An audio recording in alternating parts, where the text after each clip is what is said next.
Hi friends, போன வீடியோவில் எக்ஸலில் இருக்கிற பேசிக்கான ஆப்ரேஷன்ஸ் பற்றி பார்த்துருந்தோம். ஸோ இந்த வீடியோவில் என்ன பார்க்க போகிறோம்னு பார்த்தீங்கன்னா, அந்த பேசிக்கான ஆப்ரேஷன்ல இருந்து ஒரு எக்ஸசைஸ் மாதிரி தான் செய்ய போகிறோம். ஸோ தொடர்ச்சியாக எக்ஸல்லே நீங்கள் எக்ஸல் பண்ணணும்னு நினைச்சிங்கன்னா கீழே இருக்கிற பிளேலிஸ்ட்டை பார்த்து கொள்ளலாம். அந்த பிளேலிஸ்ட்டில் எக்ஸலில் இருக்கிற பேசிக்கான அனைத்து விஷயங்களும் இருக்குது. ஸோ ஃபைனான்ஸ் இன்க்ளூடிங்காகவும் இருக்குது. ஸோ கட்டாயமாக உங்களுக்கு ஒரு நல்ல ஒரு நாலேஜ் எக்ஸல் பற்றி வரும். ஸோ இதுக்கான யூசஸ் என்னென்னு பார்த்துருந்தோம். அந்த யூஸ்லையும் நீங்கள் வடிவாக பயன்பெற்று கொள்ளலாம். ஸோ இப்போ நாங்கள் டிரெக்டாக வீடியோக்கு போகும்போது இந்த சேனலுக்கு இப்போ தான் வாரீங்கன்னா மறக்காம இந்த சேனலை சப்ஸ்கிரைப் பண்ணுங்க. அப்படின்னு தான் தொடர்ச்சியாக போடுற எக்ஸ்ட்ராவாக நாங்கள் போட போகிற ப்ரோக்ராமிங் வீடியோஸையும் உங்களால் பார்த்து என்ஜாய் பண்ணக்கூடியதாக இருக்கும். ஸோ டிரெக்டாக வீடியோக்குள்ளே போயிடலாம். ஸோ நான் ஏற்கனவே சொன்ன மாதிரி இந்த வீடியோவில் நாங்கள் என்ன பார்க்க போகிறோம்னு பார்த்தீங்கன்னா ஒரு எக்ஸல் ப்ராக்டிஸ் ஷீட் தான் பார்க்க போகிறோம். இந்த எக்ஸல் ஷீட் எங்கே எடுக்கலாம்னு பார்த்தீங்கன்னா எங்களோட வீடியோண்ட கீழே டிஸ்கிரிப்ஷனில் பார்த்தீங்கன்னா அதில் முதலாவது பிளேலிஸ்டுக்கான லிங்க் கொடுத்துருக்கோம். அதே மாதிரி அடுத்ததாக எங்களோட ஒர்க் ஷாப்புக்கான மெட்டீரியல் கொடுத்துருக்கோம். ஸோ அந்த மெட்டீரியலில் நீங்கள் டவுன்லோட் பண்ணிக்கொள்ளலாம். அதில் தேவையான இந்த கோர்ஸில் இருக்கிற அனைத்து மெட்டீரியல்ஸும் இருக்குது. ஸோ நீங்கள் டிரெக்டாகவே அதை அக்சஸ் பண்ணி கொள்ளலாம். ஸோ வாங்க டிரெக்டாக இந்த வீடியோக்குள்ள போகலாம். நீங்கள் இப்பயே அந்த வெப்சைட்டில் இருக்கிற அந்த மெட்டீரியல்ஸையும் டவுன்லோட் பண்ணி வச்சுருங்க.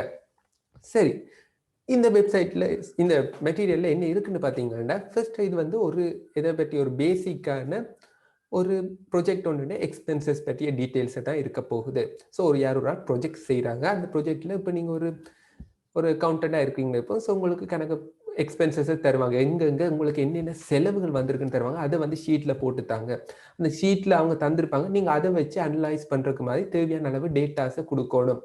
ஸோ அவங்க கேட்பாங்க. போன இயர் உதாரணமாக பார்ப்போம்.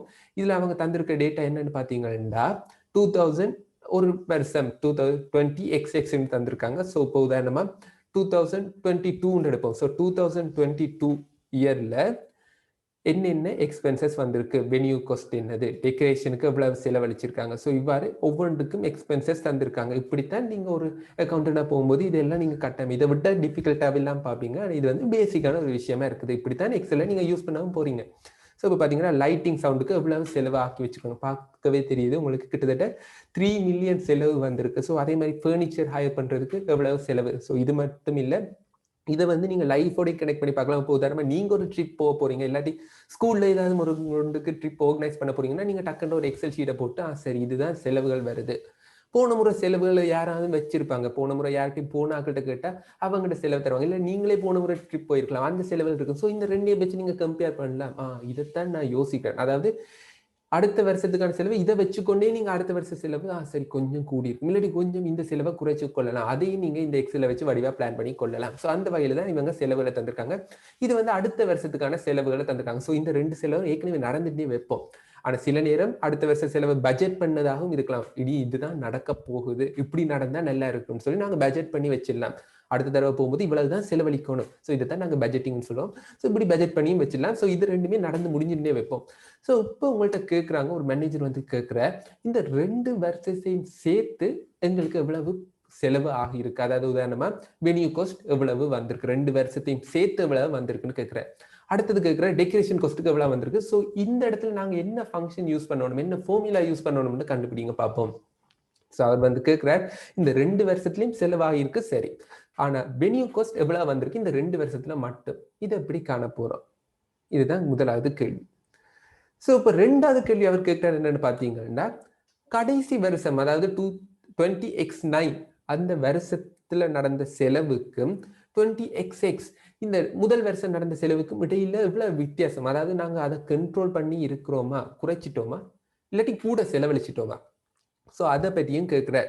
ஸோ இதுக்கு என்னென்ன ஃபார்முலாஸ் யூஸ் பண்ணணும் இதை ஒருக்கா நீங்கள் ட்ரை பண்ணி பார்த்துடுங்க. ட்ரை பண்ணி பார்த்துட்டு இந்த வீடியோவை கண்டினியூ பண்ணுங்க. தச்செல்லாம் நீங்கள் போன வீடியோ பார்க்காட்டி ஆப்ரேஷனல் ஒரு பேசிக்கான ஆப்ரேஷன்ஸ் வீடியோ போட்டிருந்தோம் எக்ஸலில், அது பார்க்காட்டி கீழே டிஸ்கிரிப்ஷனில் பிளேலிஸ்ட் லிங்க் இருக்குது. அதை ஃபர்ஸ்ட்டாக போய் பார்த்துட்டு இந்த வீடியோக்கு வாங்க. அப்படின்னா தான் இந்த வீடியோ யூஸ்ஃபுல்லாக இருக்குது. ஸோ இப்போ நான் டிரெக்டாகவே சொல்லிட்டேன். ஸோ இப்போ ரெண்டையும் என்ன செய்கிறார், 20XX நடந்ததையும் 20X9 நடந்ததையும் என்ன செய்யறார், சேர்த்து கேட்கிறார். ஸோ சேர்த்து கேட்குறாங்க, என்ன கேட்குறாங்க, பேசிக்கா கூட்டி கேட்குறாங்க.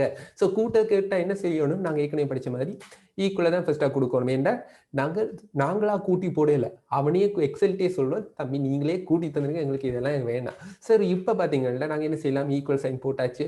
இப்போ எதை கூட்டணும், இதே போய் நாங்கள் 1,00,000 9,00,000 1,620 இதெல்லாம் போய் எழுதிட்டு இருக்கல. ஸோ நான் என்ன சொல்லுவேன், C3ல இருக்கிற நம்பரோட நீங்க எதை கூட்டுங்க, D3ல இருக்கிற நம்பரை கூட்டி எனக்கு ஆன்சரை மட்டும் தந்தா காணும். அவரே கூட்டி தந்துட்டார். எவ்வளவு தந்திருக்காரு? 3,218,357 நம்பரை அவரே தந்துட்டார்.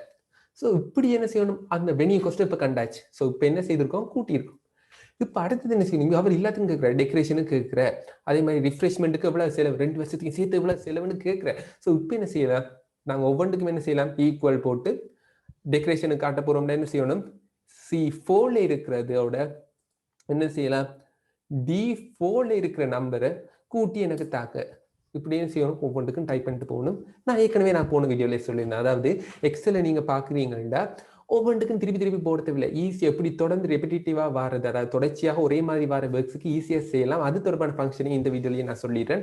என்ன செய்யலாம்னு பாத்தீங்கன்னா, இப்போ உங்களுக்கு தெரியும் இந்த செல்லில் என்ன வரப்போகுது, அதாவது E5 இந்த செல்ல என்ன ஃபார்முலா யூஸ் பண்ண போறோம், ஈக்குவல் C5 பிளஸ் D5. இதைத்தான் நாங்கள் இந்த ஃபார்முலாவில் எடுக்க போகிறோம். ஸோ இப்படி நாங்கள் என்ன செய்யணும், ஒவ்வொன்றையும் கூட்டி கூட்டி ஒவ்வொன்றையும் போட்டுட்டு போகணும். ஆனால் இப்போ என்ன செய்யுது, இந்த ஃபார்முலாவில் இருக்கு, இந்த செல்லில் என்ன இருக்கு, E4 is equals to C4 plus D4. இங்கே நான் ஃபார்முலாவே போட்டேன், நம்பரை போடல, ஃபார்முலாவே இருக்கு. ஸோ இப்போ என்ன செய்யலாம்னு பார்த்தீங்கன்னா, இந்த ஃபார்முலாவை நான் டிரெக்டாக காப்பி பண்ணி விடலாம். இவ்வளோத்துக்கு காப்பி பண்ணணும், இவ்வளவு மட்டும் எனக்கு தேவை. ஸோ இவ்வளோத்தையும் காப்பி பண்ணி விட்டீங்கன்னா தானாவே அதை ஆன்சர் போட்டுருன்னா ஒவ்வொன்றுக்கும் போய் தனித்தனியாக போட்டுட்டு இருக்க தேவையில்லை. சரி, குழம்புதான். அதாவது என்னன்னு பார்த்தீங்கன்னா, இதுல ஒரு நம்பர் இருந்துச்சுன்னா, உதாரணமா இதுல வந்து நான் 5ன்னு ஒரு நம்பர் அடிக்கிறேன். இப்படி இப்படி நாங்க எழுக்கிறோம் தானே, இது வந்து என்னது, நார்மலா காப்பி பேஸ்ட். சரி, காப்பி பேஸ்ட்னா ஒரே நம்பர் வரும், 5 5 5 5. இப்போ முதலாவதுல நான் 10ன்னு ஒரு நம்பர் அடிக்கிறேன், இல்லாட்டி ABCன்னே அடிக்கிறேன். சரி, எந்த பேரே அடிக்குமே, எல்லா பேருக்கும் அதான் ஆசை, ஒவ்வொரு ஆக்குன பேர் அடிக்க. சரி, இப்போ பேரை அடிச்சிட்டிங்கன்னா, பேரை டைப் பண்ணிட்டீங்கன்னா, இந்த பேரை வந்து நான் வந்து காப்பி பண்ணி பேஸ்ட் பண்ண என்ன செய்யலாம், அப்படியே எழுத்து விட்டா சரி, இல்லாட்டி இந்த பக்கமா எழுதலாம், அதே நம்பர் தான் வருது. ஆனா இங்க 82,757 தான் பிடிச்சு போட்டு இழுத்திருக்கேன். ஆனா அப்படி இருந்தும் வேறு வேறு நம்பர் வந்திருக்கு. ஏன் ரீசன்னா, நாங்க இங்க கொடுத்தது நம்பரை கொடுக்கல, எதை கொடுத்துருக்கோம், ஃபார்முலாவை கொடுத்துருக்கோம். ஸோ இப்போ நான் ஃபார்முலாவை கொடுத்துட்டு நான் காப்பி பேஸ்ட் பண்ற மாதிரி இழுத்தேன்னா என்ன நடக்கும்னு பார்த்தீங்கன்னா, இப்போ எந்த பக்கமா நான் இழுக்கிறேன், கீழ் நோக்கி இழுக்கிறேன். ஸோ இப்போ நான் கீழ் நோக்கி இழுத்தேன்டா என்ன நடக்கும்டா, இங்க C4 பிளஸ் D4 இருந்துச்சு இந்த செல்லில். இப்போ நான் கீழ் நோக்கி இழுக்கிறேன்னு எது மாறுது, குளம் மாறுதா, குளம் மாறையில எது மாறப்போகுது, ரோ வந்து ஒன்றால கூட போகுது. C4ல இருந்தது, அதாவது 4ன்ற ஒரு ரோல இருந்து இப்போ நான் 5ன்ற ரோக்கு இழுத்துக்கணும், ஒரு ரோ கூடி இருக்கு, குளத்துல மாத்தையில.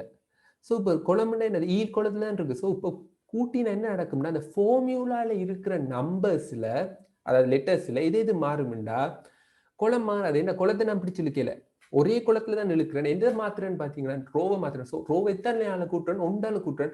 ஸோ இதுல இருந்த ரோ நம்பர் எல்லாமே ஒன்றால கூடிக்கும். இப்போ இதுல பாத்தீங்கன்னா C4 பிளஸ் D4, இதுல என்னென்ன ரோ நம்பர் இருக்கு, 4ன்ற ஒரே ஒரு ரோ நம்பர் தான் இருக்கு. சிக்கு பக்கத்துல 4 ஒன்று இருக்கு, டிக்கு பக்கத்துலயும் 4 இருக்கு.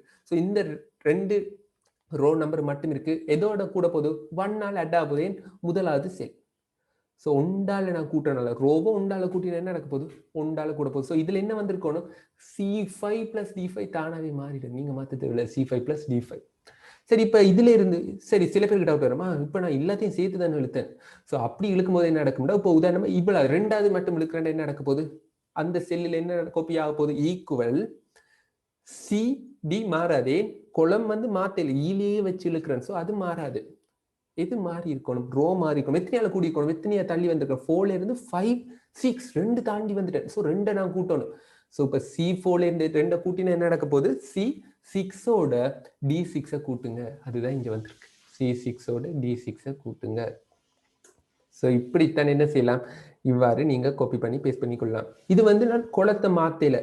இப்ப இதே வந்து கிடையா அப்படி வந்தா ரோல வந்து நாங்க ஒரே ரோல குளத்தை மாத்தி கூட்டினாலும் வருமானு பாத்தீங்கன்னா வரும். அது இப்பயே சொன்னேன்னா கொஞ்சம் குழம்பும். ஸோ இப்போ நாங்க இதை பேசிக்கா பார்த்துட்டு அடுத்த தொடர்ச்சியாவே நாங்க அங்கால போவோம். ஸோ இப்போ நீங்க இந்த குளத்தை நீங்க ஒருக்கா ட்ரை பண்ணி பாருங்க. இப்போ என்ன கேட்டிருக்குண்டா, 2வது வருஷத்துல இருந்து 2வது வருஷ செலவு வந்து 1வது வருஷத்தோட ஒப்பிடும்போது எப்படி இருந்திருக்கு, குறைவா இருந்திருக்கா கூடவா இருந்திருக்கான்னு கம்பேர் பண்ணணும். அவர் கேட்டிருக்காரு என்ன, 2வது வருஷத்துல இருந்து நீங்க 1வது வருஷத்தை கழிச்சு காட்டுங்க. அவர் தந்திருக்கார் 20xy மைனஸ் 20xx, இந்த வருஷத்துல இருந்து இந்த வருஷத்துக்கான செலவை கழிச்சு காட்டுங்க. ஸோ இதுல என்ன செய்யணும், ஈக்குவல் போட்டு இந்த வருஷத்துக்கான செலவு என்ன 1,316,737. இதுல இருந்து என்னத்தை கழிக்க போறேன்? 20x xல வந்த செலவா கழிக்க போறேன். கழிச்சு ஆன்சர் வந்துட்டு. சரி, இப்போ டவுட் அடுத்தது. என்னடா இது பிராக்கெட்ல வந்திருக்கு. ஸோ இப்படி பிராக்கெட்ல வருதுன்னா என்ன கருத்துன்னா மைனஸ். அதாவது மைனஸ்ல இருக்கு. என்னடா மைனஸ் சைன்ல வருதுன்னு எல்லாம் யோசிக்க வேண்டாம். வேண்டா. இப்போ உதாரணமா நான் ஃபர்ஸ்டா ஒரு 10 ரூபா முதல் வருஷத்துல ஒரு 10 ரூபாய்க்கு செலவு வச்சிருக்கேன். இப்போ நான் அடுத்த வருஷம் 15 ரூபாய்க்கு கூட்டியிருக்கேன், செலவை கூட்டிட்டேன். சரி, இப்போ கழிச்சு பார்ப்போம். 15லேருந்து 2வது வருஷத்துலேருந்து தான் கழிக்கணும். கடைசியாக நடந்தது 15 ரூபா செலவு வச்சிருக்கேன். ஸோ 15லேருந்து 10 கழிச்சிங்கன்னா 5 சொல்லிடலாம். இப்போ முதலாவது வருஷம் 10 ரூபா செலவை வச்சிருக்கேன். 2வது வருஷம், அதாவது இப்போ வருஷம் நான் என்ன செய்திருக்கேன்டா 5 ரூபா தான் செலவு வச்சிருக்கேன். இப்போ நான் என்ன செய்ய போறேன்? அவர் சொல்லியிருக்க மேனேஜர் என்ன சொல்லியிருக்காரு, நீ 2வது வருஷத்துலேருந்து முதலாவது கழிச்சுக்கோ. ஸோ 5லேருந்து 10 கழிச்சா என்ன வரப்போகுது? -5. ஸோ அதனால தான் என்ன நடந்திருக்கு, மைனஸ். ஆனால் இங்கே மைனஸ் போடலாம். ஆனால் அவங்களே தரும்போது தானாவே எக்ஸல் ஃபார்முலேட் பண்ணும்போது என்ன நடக்கும்? பிராக்கெட்டுக்குள்ள வந்துடும். ஸோ பிராக்கெட்ல வந்துச்சுன்னா என்னது, இதுல வந்து மைனஸ். அதாவது என்ன நடந்திருக்கு, செலவை வந்து என்ன நடந்திருக்கு, குறைச்சிருக்கு. எவ்வளவு? 584,883 அந்த வேல்யூவால நான் குறைச்சிருக்கேன். போன கடைசி வருஷ செலவு வந்து இவ்வளவு செலவால குறைஞ்சி இருக்கு. அதாவது உண்மையிலேயே பாராட்டத்தக்க விஷயம். ஏன்டா போன முறை வெனியூ காஸ்ட் இவ்வளவு கூட இருந்திருக்கு, அதை விட நான் இன்னும் குறைச்சிருக்கேன். ஸோ இதே மாதிரி என்ன செய்யணும், ஒவ்வொன்றுக்கும் கண்டா லாபம் தானே. இப்போ எவ்வளவு குறைச்சிருக்கேன்னா சில நேரம் விலையை கூட்டியும் கொடுத்துருப்பேன். ஸோ அதை பார்க்கறதுக்கு என்ன செய்யலாம், இப்படியே நீங்க காப்பி பண்ணி விடலாம். ஸோ இழுத்து விட்டீங்கன்னா என்ன வரும், இவ்வாறு வந்துடும். ஸோ இப்போ இதுலயே டேஷ் வந்திருக்குன்னு பாருங்க. கட்டாயமா இதுல ஒரு வேல்யூவே இல்லை. அதாவது ரெண்டுமே ஈக்குவலா வந்திருக்கு. போன வருஷ செலவு இந்த வருஷ செலவு ஒன்றே தான். அதான் என்ன நடந்திருக்கு, எனக்கு செலவு வித்தியாசம் இல்லை ரெண்டுக்கும் இடையில. ஸோ அதுவும் ஒரு கடிதானமான விடயம் தான். ஸோ அடுத்த இதில் பார்த்தீங்கன்னா லைட்டிங் அண்ட் சவுண்ட். இந்த செலவை நான் என்ன செய்திருக்கேன், குறைச்சி வச்சிருக்கேன். ஸோ இது உண்மையிலே நல்ல விஷயம். 2,980,000 வச்ச செலவை என்ன செய்திருக்கேன்னு பார்த்தீங்கன்னா 980 வச்ச செலவை 2,949,000 வச்சு என்ன செய்திருக்கேன்னு கொஞ்சம் குறைச்சிட்டேன். ஸோ இது வந்து ஒரு லாபமான விஷயம்.